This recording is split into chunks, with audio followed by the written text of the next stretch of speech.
لله رب العالمين والصلاة والسلام على سيد الأنبياء والمرسلين سيدنا ومولانا محمد وعلى آله وأصحابه أجمعين. أما بعد، قال رسول الله صلى الله عليه وسلم: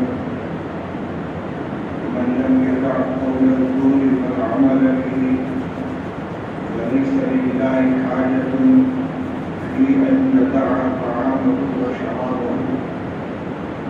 وقال عليه الصلاة والسلام: رب صائم ليس له من صيامه إلا الجوع، ورب قائم ليس له من صيامه إلا السهر، أو كما قال رسول الله صلى الله عليه وسلم.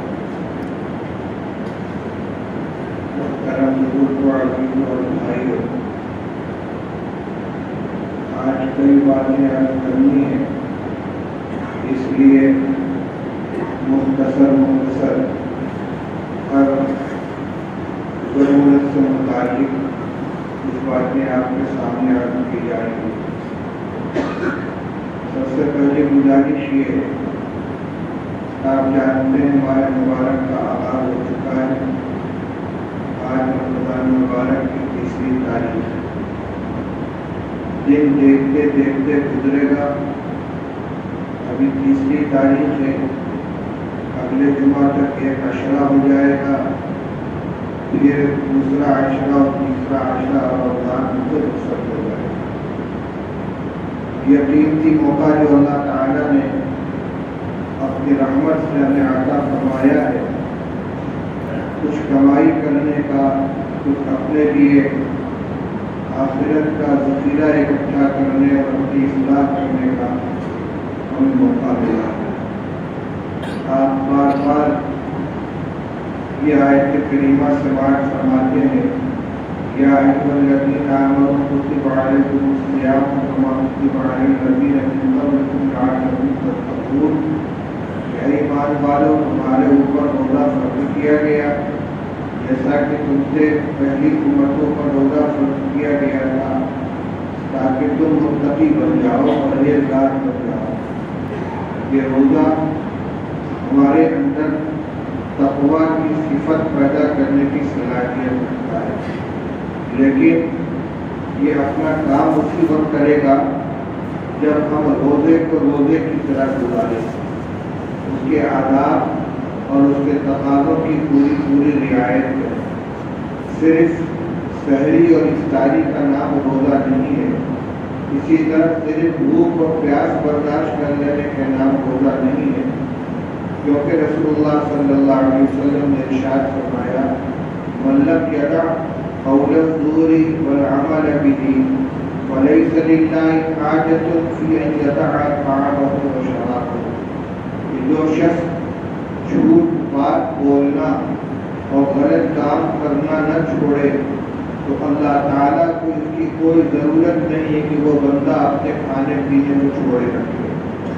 یہ اللہ تعالیٰ بھوکا پیاسا رکھوانا نہیں چاہتے، ان کے رضاقیت سے کوئی کمی نہیں آ جاتی۔ اس کھانے پینے کو ترک کرانے کے ساتھ کچھ اور چیزوں کو بھی چھڑوانا ہے، گناہوں سے بچانا ہے، نفس کے دیگر تقاضوں سے جو غلط راستے پہ لے جاتے ہیں ان سے محفوظ رکھوانا ہے، نگاہ کی حفاظت کرانی ہے، زبان کی حفاظت کرانی ہے، کان کی حفاظت کرانی ہے، اپنے خیالات کی، اپنے دل و دماغ کی حفاظت کرنی ہے۔ ان راستوں سے جتنے گناہ ہوتے ہیں ان تمام گناہوں سے اپنے آپ کو بچانا ہے۔ حقوق العباد کے سلسلے میں جو کوتاہیاں ہوتی ہیں، ہماری زبان سے کسی کو تکلیف پہنچی، ہمارے عمل سے کسی کو تکلیف پہنچی، ان تمام چیزوں سے اپنے آپ کو بچانا ہے۔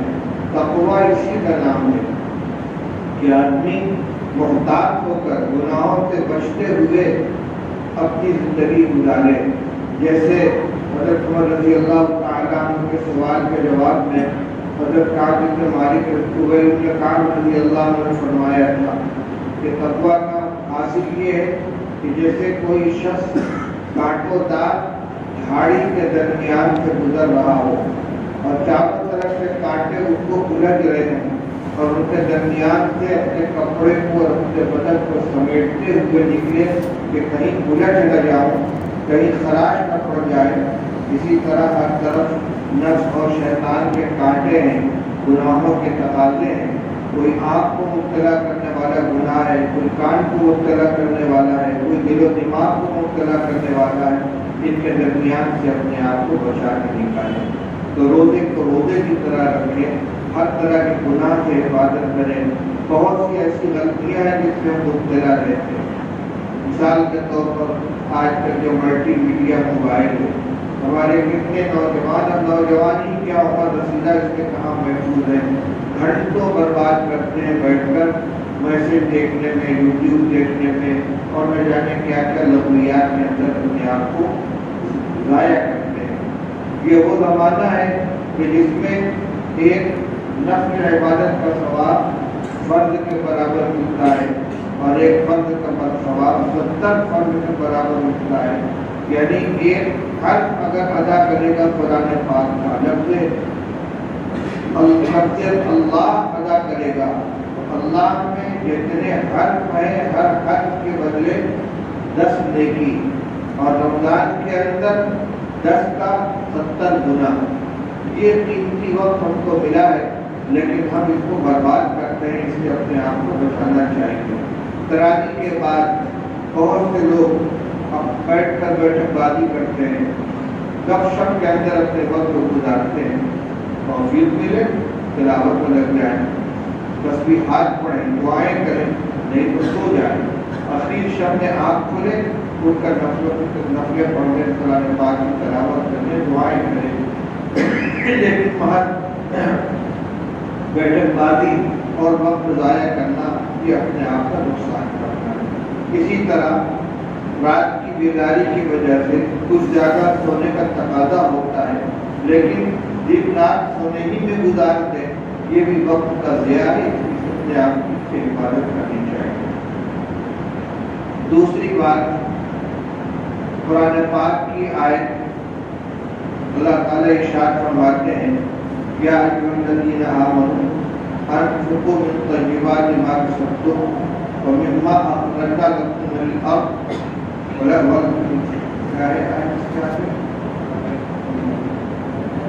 تیمموا الخبیث تنفقون منه ولستم بآخذیہ الا ان تغمضوا فیہ۔ ابھی تلاوت کے دوران یہ آیت سامنے آئی تو جی چاہا کہ تمام بھائیوں کے سامنے اس کا مفہوم واضح کر دیا جائے، اس لیے کہ اس سلسلے میں بھی ہم سے بہت سی کوتاہیاں ہوتی ہیں۔ اللہ تعالیٰ ارشاد فرماتے ہیں، اے ایمان والو، تم جو کمائی کرتے ہو اس میں سے عمدہ چیزیں خرچ کیا کرو، اور جو زمین سے پیداوار ہوتی ہے، غلہ ہوتا ہے، پھل ہوتا ہے، اس میں سے بھی اچھی چیزیں اللہ کے راستے میں خرچ کیا کرو۔ ولا تیمموا الخبیث منہ ولا تیمموا الخبیث تنفقون منہ ولستم بآخذیہ۔ اور جو گھٹیا اور معمولی چیزیں ہیں خرچ کرنے کے لیے ان کا ارادہ مت کیا کرو۔ فرمایا کہ تم خود تو اس میں کا خرچ کرو گے، ولستم بآخذیہ، اور اگر تم کو اپنے حق کے سلسلے کو وہ ملے تو تم لینے کے لیے تیار نہیں ہوگے، الا ان تغمضوا فیہ، اللہ یہ کہ تم چشم پوشی سے کام کرو۔ ایک تو ہے زکوٰۃ جو فریضہ ہے، زکوٰۃ بھی ایک عبادت ہے، جیسے نماز ایک عبادت ہے، روزہ ایک عبادت ہے، حج ایک عبادت ہے۔ ہم اس کو عبادت سمجھ کر ادا کرتے ہیں اور اس پر ثواب کے امیدوار رہتے ہیں، اور خود بھی ہے اور کوشش بھی اس کی کرتے ہیں۔ اللہ تعالیٰ اگر توفیق عطا فرمائے کہ نماز ہماری اچھی سے اچھی ہو، خشوع و خضوع کے ساتھ نماز ادا کرے، تعجیل ارکان کی رعایت کرے۔ روزے کے بارے میں ابھی کیا گیا، اور جو فکر مند ہوتے ہیں وہ صرف روزے پر اکتفا نہیں کرتے بلکہ رمضان کے اور اعمال کا اہتمام کر کے روزے کو قیمتی بنانے کی کوشش کرتے ہیں، جسے اللہ تعالیٰ توفیق عطا فرماتے ہیں، شاید اس کے ساتھ عمل بھی کرتا ہے۔ جیسے یہ تین عبادتیں عبادت ہیں اور اللہ کی رضا کے لیے ان کو ادا کیا جاتا ہے، زکوٰۃ بھی اسی طریقے سے اسلام کا چوتھا ستون ہے۔ اسلام کی بنیاد 5 ستونوں پر ہے۔ پہلا ستون کلمہ لا الہ الا اللہ محمد رسول اللہ کی گواہی، دوسرے نماز، تیسرے زکوٰۃ، چوتھے روزہ اور 5ویں حج۔ تو زکوٰۃ اسلام کا ایک ستون ہے۔ زکوٰۃ بھی ہم کو بالکل اسی جذبے سے ادا کرنی چاہیے جس جذبے سے ہم نماز اور روزہ ادا کریں۔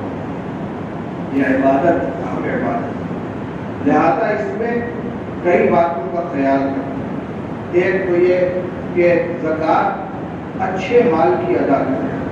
بہت سے لوگ جو مال رہتیا ہو جاتا ہے، کسی قیمت فروخت ہونے کے لیے تیار نہیں، پونا پونا دام لگا کر، کم سے کم قیمت لگا کر اس کو زکوٰۃ کے اندر جوڑ کر نکال دیتے ہیں اور یہ سوچتے ہیں کہ ہماری زکوٰۃ ادا ہو گئی۔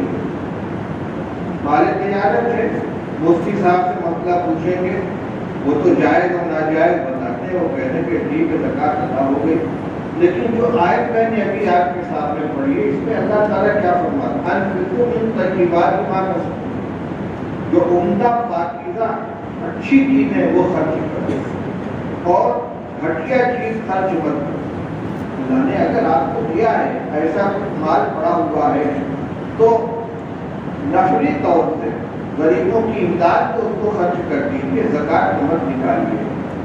حضرت فاطمہ بنت قیس رضی اللہ تعالیٰ عنہ کی روایت ہے ترمذی شریف میں، وہ فرماتی ہے سألت النبی صلی اللہ علیہ وسلم اور سئل النبی صلی اللہ علیہ وسلم عن الزکوٰۃ، رسول اللہ صلی اللہ علیہ وسلم سے زکوٰۃ کے بارے میں پوچھا گیا، یا یوں کہ میں نے پوچھا تو آپ نے ارشاد فرمایا ان فی المال حقا سوى الزکوٰۃ، کہ مال کے اندر زکوٰۃ کے علاوہ بھی کچھ حق ہے۔ زکوٰۃ تو فریضہ ہے لیکن اس کے علاوہ بھی کچھ حق ہے۔ اس سے معلوم ہوتا ہے کہ حق تو واجب ہوتا ہے نا، صرف نفلی صدقات خیرات کو حق نہیں کہا گیا، کچھ اور بھی حق ہوتا ہے، جیسے والدین کے اوپر خرچ کرنا، اولاد کے اوپر خرچ کرنا، یہ سب واجب ہے، لیکن یہ بیوی کا خرچہ ہے، یہ حق واجب ہے۔ تو جس طرح واجب کے اندر خرچ کرنے کے لیے آدمی اچھی چیز خرچ کرتا ہے، تو اللہ کے راستے میں جو کچھ خرچ کیا جائے حکم یہ ہے کہ اچھی چیز خرچ کرو، اور یہ مضمون قرآن پاک میں جگہ جگہ بیان کیا گیا ہے۔ لن تنالوا البر حتی تنفقوا مما تحبون، کہ تم نیکی کو، کامیابی کو اس وقت تک ہرگز نہیں پہنچ سکتے جب تک کہ وہ چیز خرچ نہ کرو جو تمہیں محبوب ہے، پیاری۔ جب یہ آیت نازل ہوئی ہے تو صحابہ کرام رضی اللہ تعالیٰ عنہ کا حال کیا تھا؟ ہر ایک اس فکر میں ہے کہ مجھے سب سے زیادہ پیاری کیا چیز، سب سے زیادہ محبوب کیا چیز ہے، اس کو اللہ کے راستے میں خرچ کرو۔ اچھی سے اچھی چیز خرچ کرنے کے لیے تیار ہے۔ کسی کو کے پاس کوئی باندھی ہے، بڑی پیاری، بڑی خوبصورت، بڑی مزاج شناس، خدمت گزار، اللہ کے واسطے آزاد ہے، اس لیے کہ ہمت حقوق ہے۔ حضرت انس رضی اللہ تعالیٰ عنہ کے سوتیلے والد ہیں حضرت ابو طلحہ انصاری رضی اللہ تعالیٰ عنہ، ان کے پاس ایک کھجور کا باغ تھا، باغ بیروحہ، مسجد نبوی کے بالکل قریب، اور اب تو وہ مسجد نبوی کے اندر آ گیا۔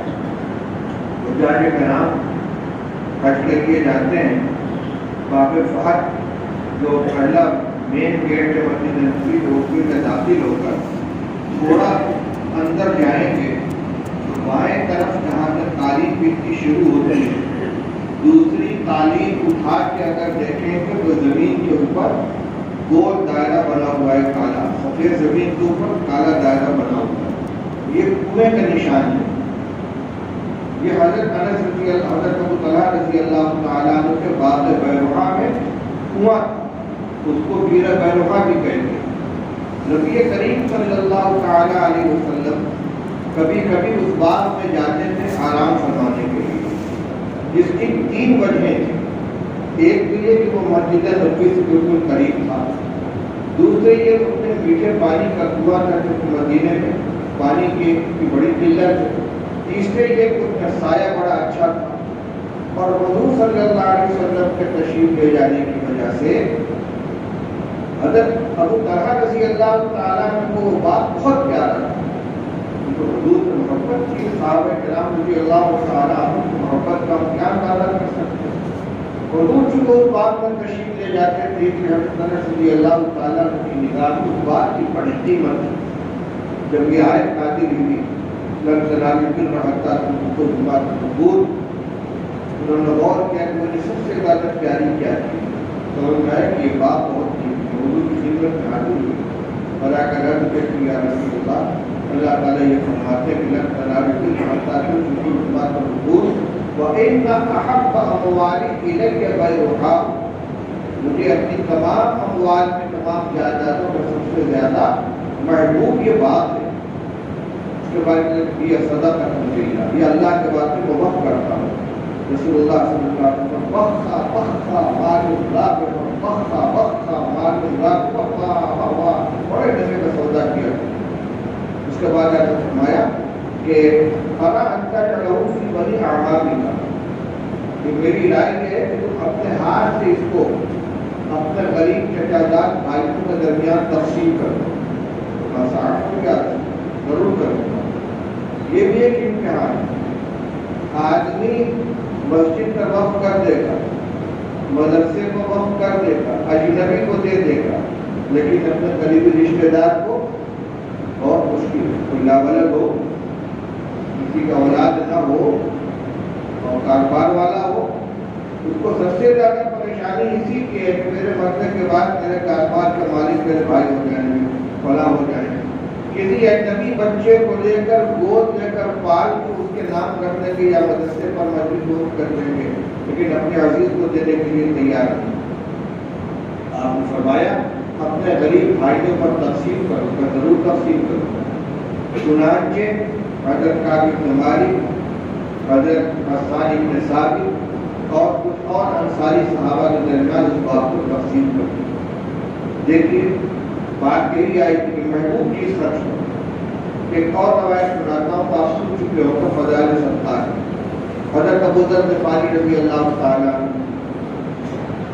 بہت تاریخ دنیا صحابی تھے، دنیا کو بہت لا تعلق، اور چاہتے تھے کہ سب لوگ میرے ہی جیسے ہوں، یہ بھی مشکل تھا۔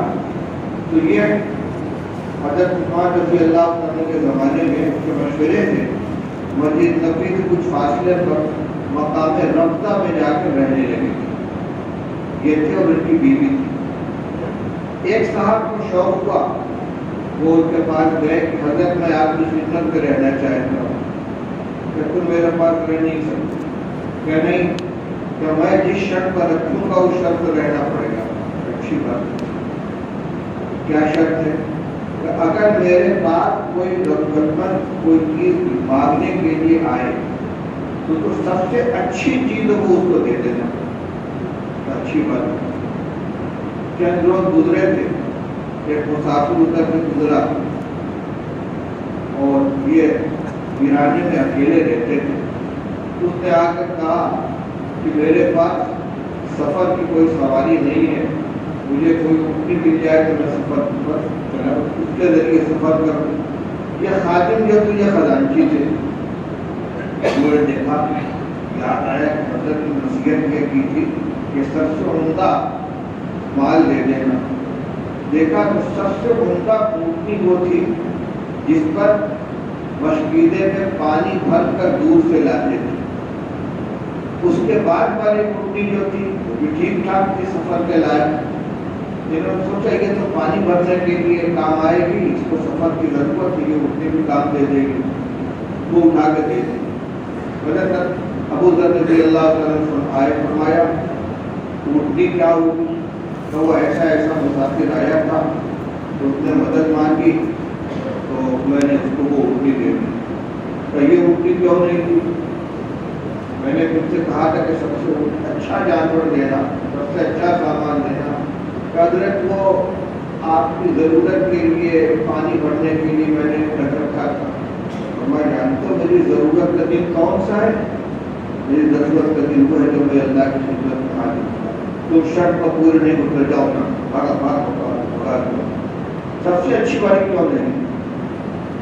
یہ مزاج کا صحابہ کرام رضی اللہ تعالیٰ اس لیے دیکھیں دو چیزیں، ایک تو گھر میں بعض چیزیں ایسی ہوتی ہیں کہ جو کارآمد نہیں، بچا ہوا کھانا ہے، پرانا کپڑا ہے، مزدورین کو غریب آدمی کو دے دیتے ہیں، یہ دینا منع نہیں، اس کو ضائع نہیں کرنا، لیکن اس پر اکتفا نہیں کرنا ہے کہ ہم وہی دیں گے جو بچا ہوا ہوگا خراب ہوگا، ہم وہی دیں گے جو پرانا ہوگا، یا زکات میں وہ نکال دیں گے جو راتیا ہو۔ اللہ کے لیے دیکھو ما تنفقوا من خیر تجدوه عند اللہ هو خیر واعظم اجرا، جو بھی مال خرچ کرو گے اللہ کے پاس اس سے بہتر تم کو ملے گا۔ سب اللہ کا خزانہ بن رہا ہے۔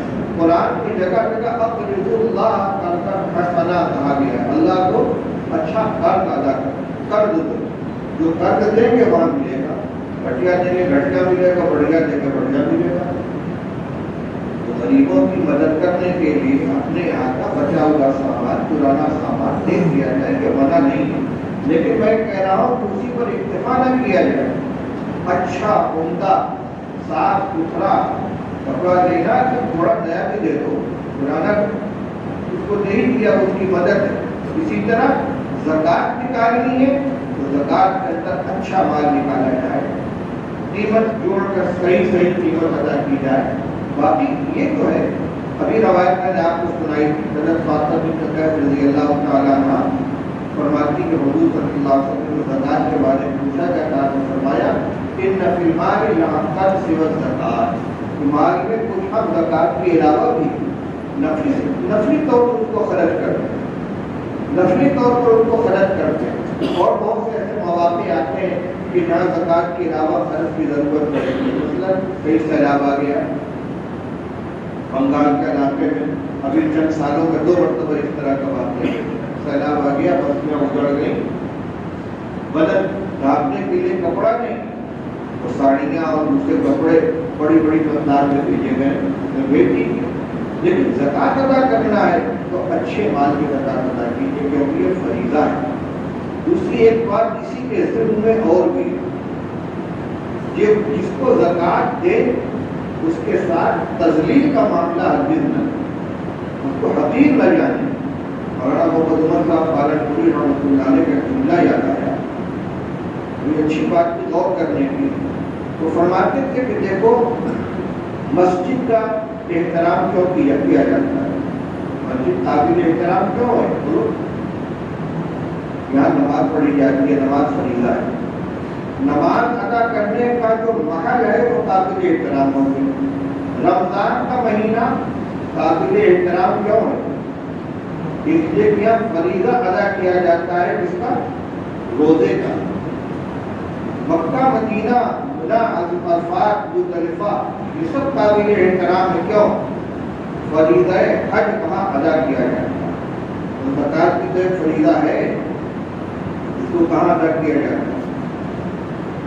جن لوگوں کو دینے سے یہ زکات ادا ہوتی ہے وہ محل ہے ادائے زکات۔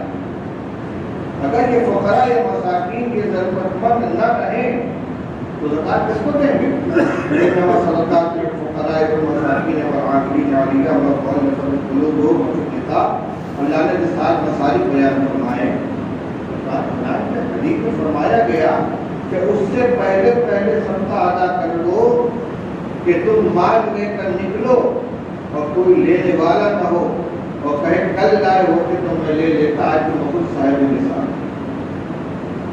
اللہ نے اس کو غریب بنایا ہے اور آپ کو صاحب استطاعت بنایا، آپ کو اپنا فریضہ ادا کرنا ہے، اس کا احسان ہے کہ اللہ نے اس کو تمہارے پاس بھیج دیا ہے اور تم کو اس کی مدد کرنے کی توفیق عطا فرمائی ہے، لہٰذا تحقیر نہیں ہونی چاہیے، حقارت نہیں ہونی چاہیے۔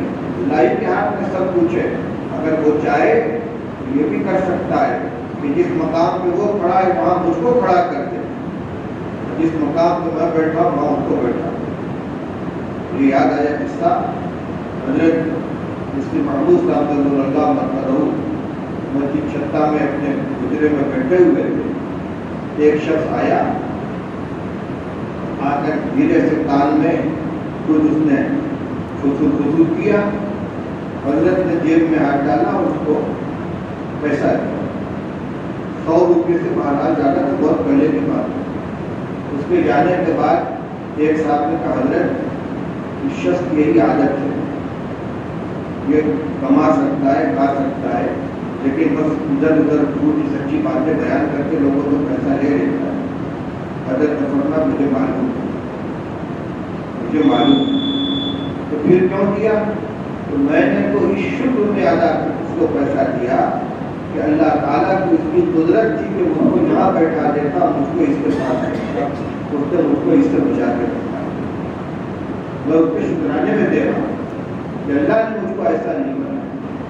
میرے بھائی اس کا ہمیں خیال کرنا چاہیے کہ دوسرے کے زکات کا فریضہ خوش دلی کے ساتھ بہت سمجھ کر نہیں، اللہ کی توفیق سے خود خوش دلی کے ساتھ خوش ہو کر نماز پڑھ کے روزہ رکھتے ہیں، خوش ہو کر زکات ادا کریں۔ دوسرے یہ کہ جس کو زکات دیں اس کا اگر احترام نہیں کر سکتے تو کم سے کم اس کے ساتھ تذلیل کا معاملہ ہمارا دل میں آئے ہمارے عمل سے ظاہر ہو۔ تو ایک اعلانات کا ضروری اور اہم ہے، 10 منٹ لگے لیجیے۔ ایک تو یہ کہ آپ حضرات کو معلوم ہے کہ اس وقت جان بازی کا مسئلہ سرمایا ہوا ہے۔ 5 مقدمات اس وقت جان بازی کے خلاف دائر کیے گئے بڑے منظم طریقے پر، جن میں سے کچھ بنارس کی کورٹ میں زیر سماعت ہے، کچھ ہائی کورٹ میں۔ فیصلہ چاہے کس کے حق میں بھی ہو، سول کورٹ سے ہائی کورٹ اور ہائی کورٹ سے سپریم کورٹ تک جانا یقینی ہے۔ مسلمانوں کے خلاف ہوگا تو دوسرا فریق ہائی کورٹ جائے گا، ان کے خلاف اگر ان کے خلاف ہوگا، ان کے حق میں ہوگا تو جانا پڑے گا، ظاہر بات ہے تسلیم نہیں کریں گے۔ ہائی کورٹ کا فیصلہ جس کے خلاف ہو دوسرا اگر سپریم کورٹ تک جائے گا۔ بالکل یہ ترتیب بنی یقینی اور ظاہر ہے کہ مقدمات کی پیروی میں کافی اخراجات ہوں گے، جن کا بوجھ سوائے برادران اسلام کے حملوں کا اس کے اوپر ہو سکتا ہے۔ اسی تعلق سے مختصر باطن صاحب کی تحریر پڑھ رہا ہوں۔ اسی تعلق سے مورخہ 4 اپریل کو مدرسہ نظر بنارس سے مشاورتی نشست منعقد ہوئی، جس نے باتفاق کے رائے طے پایا کہ عوام الناس سے چندے کی اپیل کی۔ مفتی صاحب میرے گھر بھی آئے تھے، مشورہ ہوا تھا، اور اس کے علاوہ کوئی راستہ نہیں ہے۔ یہ مسئلہ کسی کا ذاتی نہیں ہے، کسی کمیٹی کا نہیں ہے، تمام مسلمانوں کا ہے، اور اس میں سب سے زیادہ ذمہ داری بنارس کے مسلمانوں کی ہے۔ قانونی لڑائی لڑی جائے، سڑکوں پر آنے کے بجائے مظاہرے اور احتجاج کرنے کے بجائے قانونی لڑائی جہاں تک ہو سکے اس کی لڑائی جائے۔ اس کا خرچہ طے پایا کہ عوام الناس سے چندے کی اپیل کی جائے۔ فراہمی چندہ کے کئی طریقے مقرر ہوئے، جس میں ایک یہ کہ